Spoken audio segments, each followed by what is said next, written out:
Retorno e me abrigo em Buda, retorno e me abrigo no Dharma, retorno e me abrigo na Sangha. Com que alegria, esta segunda-feira, 25 de maio, eu estou aqui cumprimentando você no nosso 100º programa. E eu tenho aqui comigo o produtor desse programa, Nilo André Cruz, a quem agradeço profundamente, porque sem ele provavelmente não teríamos chegado até esse 100º. Boa noite, Nilo. Boa noite, Coen. O que você aprendeu nesses 100 programas que você tem me acompanhado? Bom, uma massa enorme de ensinamentos e reflexões. Inclusive, logo no início do programa, cheguei a questionar você, né, Coen, se o budismo era uma religião realmente, ou se o budismo era uma questão de vida ética, né? E você já me provou que é uma religião, porque eu tinha, em princípio, como uma norma ética de vida, talvez a mais correta, sei lá, mas realmente aprendi muito, e principalmente a proposta do programa eu acho que a gente vem conseguindo cumprir, que é trazer para o colo do ouvinte moderno, desse liquidificador moderno, essa sabedoria multimilenar, né, que vem de Siddhartha Gautama, o Iluminado. Então, realmente é consistente o que a gente tem aqui. Eu me orgulho muito de poder estar aqui contigo e produzindo e dirigindo Sobe Som, Baixa Som, né? E inclusive orientando, às vezes, alguma abordagem. Eu espero não tenha sido muito intrometido nos seus... Não, tem sido muito bom. Agradeço profundamente a você, Tomás, Evaldo, que estão aqui conosco. Sem eles também o programa não existiria. E é uma bênção saber que são pessoas iluminadas que trabalham aqui junto conosco. São pessoas sensíveis, que têm uma capacidade de perceber as necessidades, não só minhas, porque não são minhas. Como é que a gente transmite ensinamento verdadeiro e bom que vai beneficiar pessoas. O Evaldo faz shows, faz apresentações de coisas muito bonitas, de muita alegria, sem falar palavras pesadas, sem ofender ninguém. Isso não é fácil hoje em dia, em que as pessoas falam tantos palavrões, é desnecessário. Quando a gente fala de desencontrar Buda, voltar para Buda, reencontrar o Buda, o ser iluminado, é uma maneira de falar e de ser no mundo, uma maneira de olhar a realidade. Quem está aqui conosco também hoje é a monja Reishin. Boa noite, monja Reishin. Boa noite, monja Coen Roshi, minha mestra. A monja Reishin, ela gosta muito de música, e ela tem algumas músicas budistas que ela fez. E tem uma que é a invocação de Kannon Bodhisattva, que é o Bodhisattva da Grande Compaixão, e eu vou pedir que ela invoque hoje, nos abençoando a todos nesse 100º programa. Namo Kanze Om. Namo Kanze Om. Namo Kanze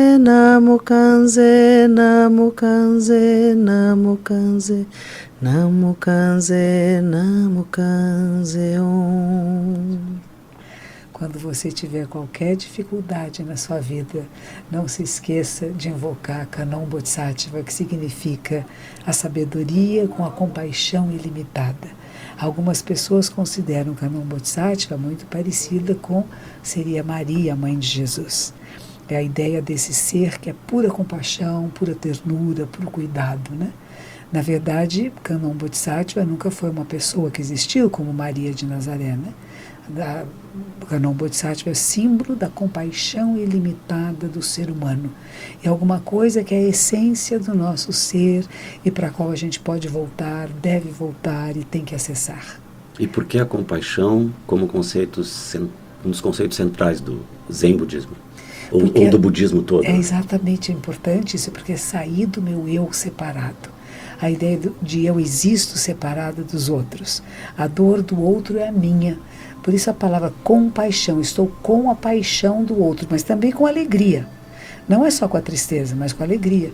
Então, quando alguém perto de mim fica feliz e alegre, eu posso ficar feliz e alegre junto. Há pessoas que ficam com inveja, com raiva, com ciúmes de quem está feliz e alegre. O contrário disso, a alegria do outro me alegra. A tristeza do outro me entristece. A dor do outro também é a minha dor. E por isso eu faço alguma coisa para minimizar essa dor e sofrimento. Mas a compaixão sozinha, sem sabedoria, não vai funcionar. Porque a pessoa fica boazinha. E às vezes a pessoa boazinha, ela atrapalha mais do que ajuda. E ser adequado, ser correto, significa que despertou, que percebeu qual é a necessidade e agiu naquele momento de forma certa. Porque às vezes a gente, quando estamos muito dentro do nosso euzinho pequeno, a gente acha, eu vou ajudar, eu vou fazer, e pode atrapalhar. O que eu gosto de você no programa é que você fica sentadinho muitas vezes lá do lado de fora, o ouvinte nem sabe que você existe, e quando eu falo alguma coisa que você considera que não é compreensível, você me escreve num papelzinho e diz, explique.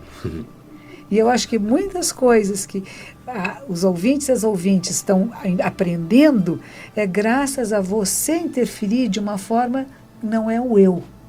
Não sou, olha, eu aqui, eu que sei. Não, é como você está fazendo o papel daquele ouvinte que desconhece o budismo, a linguagem budista, que para mim é muito familiar e às vezes eu me distraio, sim, achando que todo mundo entende. Exato.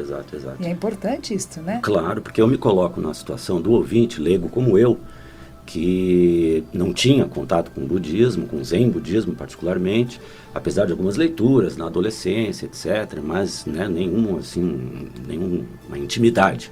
E acho que o ouvinte também tem essa necessidade, porque o Zen budismo, e tanto o budismo quanto o Zen budismo, ainda mais o Zen budismo, que é mais específico ainda, não tem não permeia a nossa cultura, né? Então as pessoas podem achar que é uma coisa super distante e inatingível, né? Outro dia não nos perguntaram se dava para ser Zen budista nesse mundo moderno, né? Porque a senhora até explicou, né, para ser católico você precisa ser padre?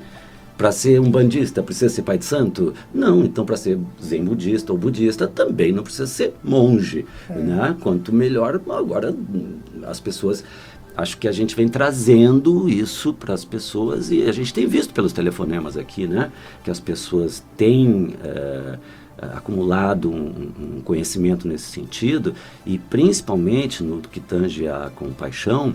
Outro dia falávamos também de como a prática, interiorizar a prática para que uma hora isso venha naturalmente, né? Que sem a prática você acaba sendo pego num tropeço e de repente uma explosão de raiva você tem porque ainda é aquele que não internalizou, né? Essas palavras dele são as mesmas do mestre Dogen, que é o fundador da nossa ordem no século XIII, e que ele dizia isso, a prática é a realização. Você não pratica para virar alguma coisa, você pratica tornando-se aquilo que você quer se tornar.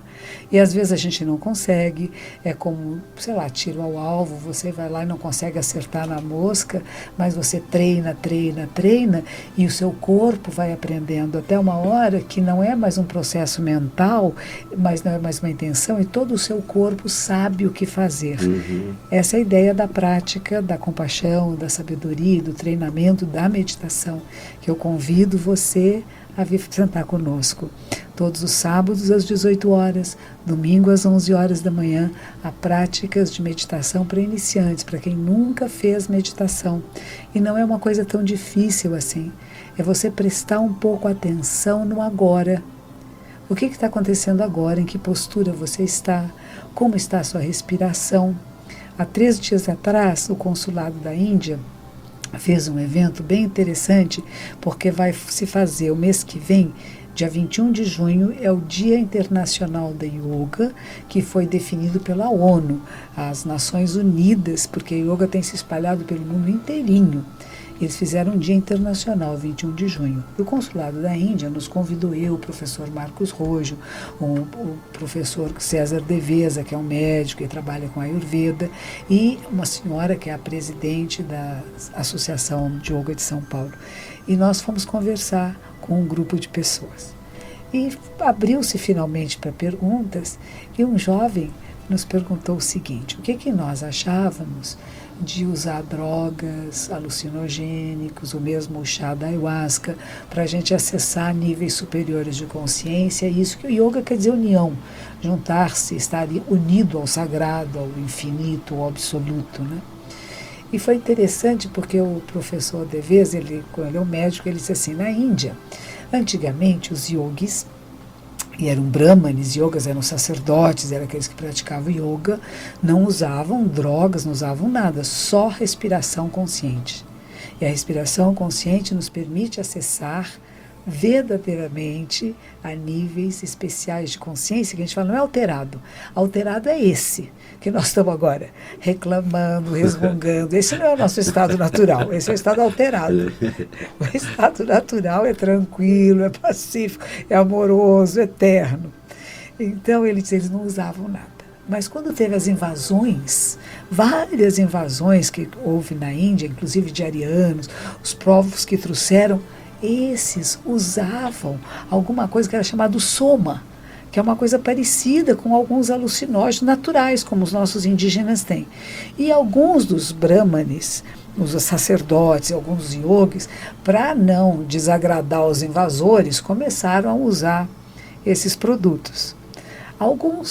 Alguns continuaram usando e outros perceberam que aqueles que não usavam estavam mais tranquilos e foram atrás deles. Então, o que o professor falou, disse assim, olha, há cerca de 4.000 anos atrás, decidiu-se que não precisa usar drogas. E às vezes nós queremos apressar o processo. É um processo natural e ele acontece a gente seguir direitinho as instruções e, como você falou, praticar para que se torne uma coisa sua. E algumas pessoas acham que eu vou acelerar o processo e vou usar algum produto fora do meu corpo, mas na verdade não tem nem fora nem dentro, né? Eu tenho pessoas que eu conheço que usam ayahuasca, que usam o reino vegetal, são meus amigos. Eu não uso nada, eu acho que, na verdade, a prática da meditação, do yoga, do pranayama, que é exercícios respiratórios, eles nos produzem um bem-estar tão grande que fica desnecessário você usar qualquer droga. E sobre drogas, eu digo, no Brasil, elas são proibidas, né? Falando de maconha, de ácido lisérgico, coisas desse gênero. Sendo proibidas, elas são traficadas. Coisas que são traficadas, elas vêm manchadas de sangue, porque alguém morreu por elas. Alguém matou por elas, alguém escondeu por elas. E junto com a questão das drogas, vem as armas, vem a violência.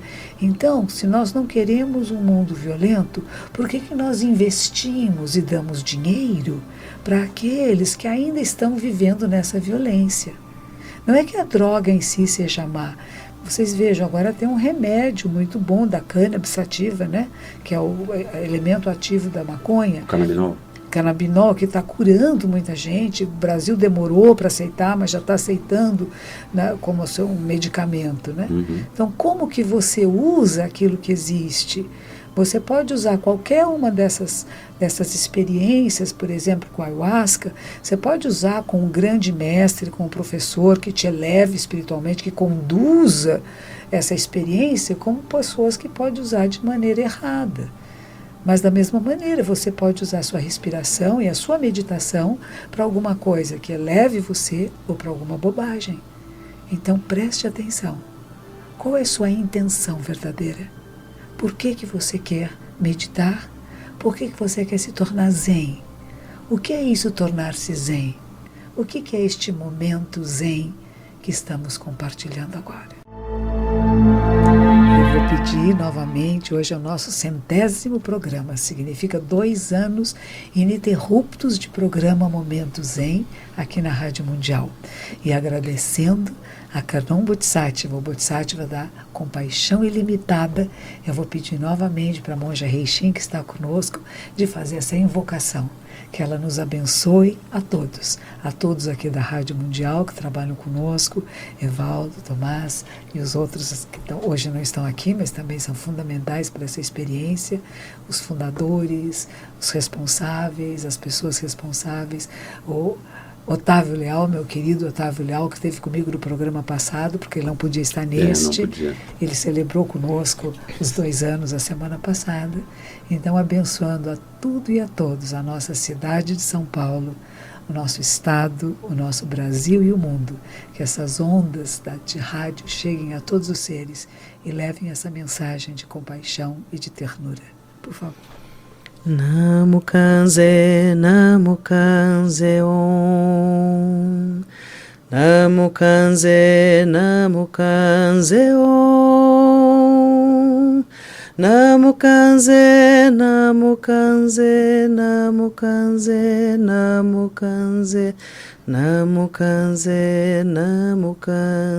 Om. Muito obrigada.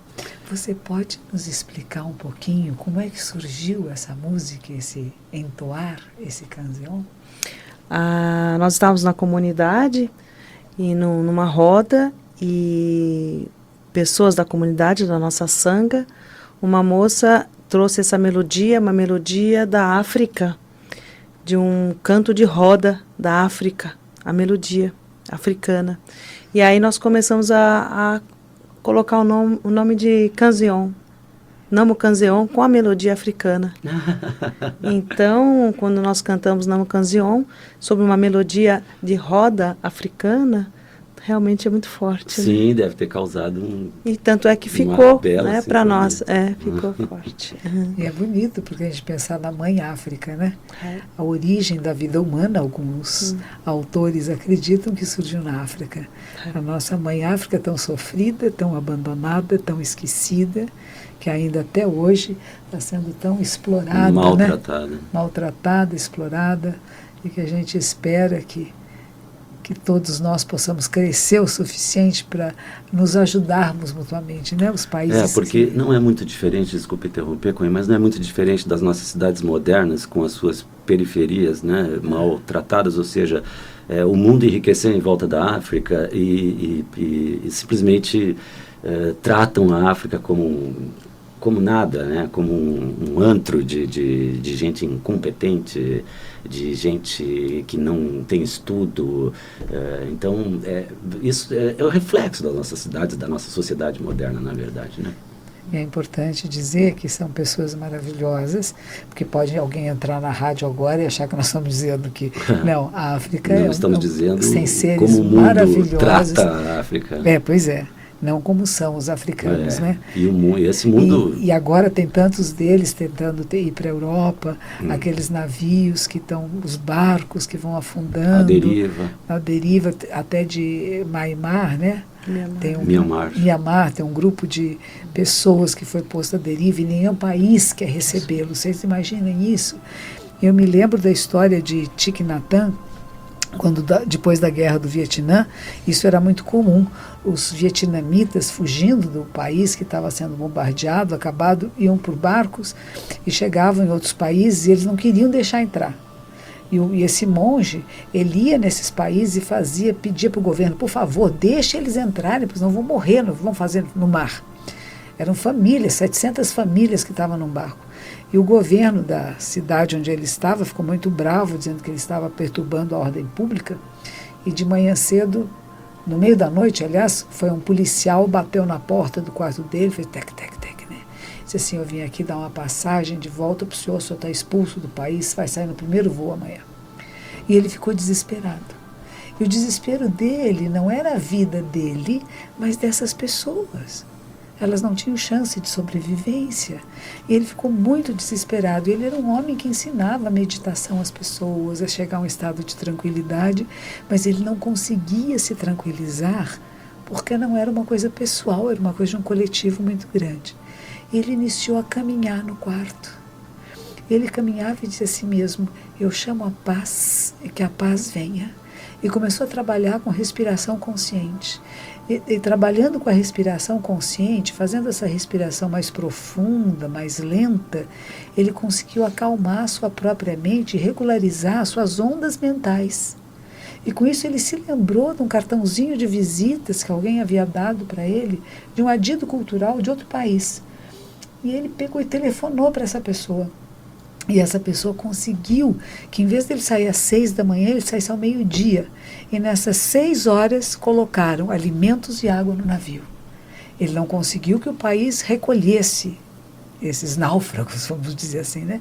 Mas que tivesse chance de chegar a um outro porto. E nós, na nossa vida também. Às vezes nós estamos nesse barquinho, né, que parece que está perdido, que não fui aceito aqui, não fui acolhido ali, não sei para onde eu vou, estou procurando um porto seguro, um lugar onde eu possa trabalhar, um lugar onde eu possa ter minha família, onde eu possa ter amigos. Os lugares que eu estava antes eram de violência, de crise, ou não fui aceito, né? E a gente fica meio perdido nesse mar. E saber que existem portos seguros e que existem pessoas, sim, que vão pensar e ajudar. Como agora, nesse momento, alguns estão recebendo lá na Itália, tem outros países que estão abrindo seus portos, porque é impensável que nós, seres humanos, vamos deixar outros seres humanos morrer no mar, num barquinho sem comida e sem água. Como deixamos, e você falou também, muitas vezes nas nossas periferias, essa juventude linda, bonita, esses meninos que podem ser atletas, que podem ser músicos, que podem fazer bem à sociedade com a sua inteligência, com a sua capacidade, e a gente deixar para fora, né? Como se fosse nesse barquinho que vai lá ver o que você pode fazer sozinho, porque ninguém te dá a mão. Então, por isso que a gente invoca a compaixão. Que essa compaixão se abra no coração dos nossos governantes, dos nossos líderes, das pessoas que têm meios financeiros, meios de poder ajudar verdadeiramente, né? Que abrindo esse coração de compaixão, possamos acolher para educar, para melhorar, para dar condições de vida e de alegria. Porque compartilhar e fazer o bem nos faz um bem danado, não é mesmo? É isso. Porque não fazendo isso é o que acontece as pessoas acabam sendo vítimas desses rejeitados, né? É justamente aí que a coisa pega e aí o sujeito não sabe, meu Deus, mataram a minha filha. Quem foi? Aquele pro qual você nunca doou um centavo na instituição onde ele estava. Nunca pensou, nunca viu, ignorou. Sim, nunca quis incluir. Isso. Não faz parte do meu universo, você não existe, é invisível, né? Exato. Então a gente dá visibilidade. E às vezes não é só de pobreza, gente. Porque tem muita gente carente em apartamentos de luxo. Sem dúvida. Então a gente tem que tomar cuidado, porque parece que só tem bandido na periferia. Tem bandido em cada prédio de luxo, né? Em cada carrão, com muito dinheiro. E não é só dinheiro roubado, não. Às vezes pessoas que trabalhou a vida inteira, mas tem um distúrbio e acaba fazendo coisas erradas. Então essa carência que a gente está falando, esse barquinho à deriva, isso eu tenho insistido muito, porque parece sempre que nós temos que cuidar de quem é pobrezinho, de quem ficou na periferia, mas existe gente que está na periferia da vida, está na periferia do seu eu verdadeiro, que não entra no seu eu verdadeiro. E esse é o propósito do nosso programa, desse Momento Zen, é que você desperte e que encontre o eu verdadeiro.